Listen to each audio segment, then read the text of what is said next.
سڵاوتان لێبێ و ئەم کاتتان باش. من سرود خورشید لە کەناڵی ئاسۆی زانکۆ لە خزمەتتانین بۆ درێژەدان بە ڤیدۆکانمان سەبارەت بە زانکۆی پۆلیتەکنیکی دهۆک تاوەکو بزانین ئەو بەشە نوێ و کۆلێژە نوێی کە باسیەکەین کەمترین کۆنمرەی وەرگیراوی بە زانکۆڵاین و پارالێل و ئێواران لە چه ئاستێکایە. هەروەها وەرگرتنی بە شێوەی پارێزگا و گشتی چۆنەبێت. خۆشەویستانم، ئێمە لەم ڤیدۆیەدا باسی کۆلێژی تەکنیکی کارژێڕی دهۆکتان بۆکەین. بزانین ئاخۆ بەشەکانی بە زانکۆڵاین و پارالێل و ئێواران گشتی و پارێزگا کۆنمرەکانی چۆنن تاوەکو لە کاتی پڕکردنەوەی فۆرمی زانکۆڵاین. ئەگەر ویسمان بەشەکانی ئەم کۆلێژە هەڵبژێرین کۆنمرەکانی بەرچاو ڕوون بین و بزانین لە چه ئاستێکایە و لە ئاستی کۆنمرەکانی ئێمە نزیکە یاخود دوورە و هەروەها بەشەکانی چین و ئەو زانیاریانەی لەبارەی ئەم بەشەوە هەن چین.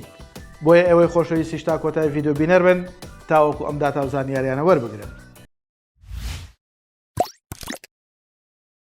یەکەم بەشمان لە کۆلێژی تەکنیکی کارژێڕی دهۆک بریتیە لە تەکنیکی کارژێڕی کار کە لەخەکانی زانستی وێژەی وەرەگرن 65.6 زانکۆڵاینی پارێزگا و گشتەکەیەتی، پارالێلی پارێزگا 59.3 و گشتەکەی 61.9، ئێوارانی پارێزگا 58.9 و گشتەکەی 67.578. بەشی تەکنەلۆژیای ژمێریاری لە کۆلێژی تەکنیکی کارژێڕی دهۆک زانکۆی پۆلیتەکنیکی دهۆک کە لەقی زانستی وەرەگرێت 65 بۆ زانکۆڵاینی پارێزگا و گشتەکەی و پارالێلی پارێزگا 58.1 و گشتێکەشی بە هەمان کۆنمرە. بەشی تەکنەلۆژیای زانیاری کارژێڕی لە کۆلێژی تەکنیکی کارژێڕی دهۆک 62.6 زانکۆڵاینی پارێزگایە و گشتێکەی 68.3، پارالێلی پارێزگا 58.9 و گشتێکەی 64.984.